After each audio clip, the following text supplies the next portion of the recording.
चार राज्य उत्तर प्रदेश, उत्तराखंड, मणिपुर एवं गोवा भारतीय जनता पार्टीर ব্যাপক সাফল্যে এবং আমাদের ত্রিপুরা সরকারের 4 বছর পূর্তি উপলক্ষে ভারতীয় জনতা যুব মোর্চা বিশ্বমুখ মণ্ডলের উদ্যোগে আজকে এক ঐতিহাসিক বিজয় উৎসব আমরা বাইক র্যালির মধ্যে দিয়ে উদযাপন করতে যাচ্ছি।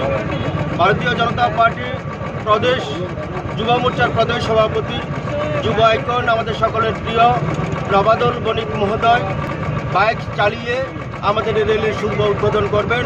সঙ্গে রয়েছেন আমাদের প্রদেশ যুব মোর্চার জেলা সভাপতি সুমন দেবনাথ, আমাদের ভারতীয় জনতা পার্টির প্রাক্তন জেলা সভাপতি সহকারী জেলা পরিষদের সহসভাধিপতি বিভূষণ চন্দ্র দাস, ভারতীয় জনতা পার্টির দক্ষিণ জেলা কমিটির সাধারণ সম্পাদক বিশ্বনাথ দাস, দীপায়ন চৌধুরী, আমাদের পঞ্চায়েত সমিতির চেয়ারপারসন বকুল রানী দেবনাথ মহোদয়, আমাদের বিশ্বমুখ মণ্ডলের যুব মোর্চার সভাপতি রাজীব বৈদ্য সহ সমস্ত স্তরের কার্যকর্তারা রয়েছেন।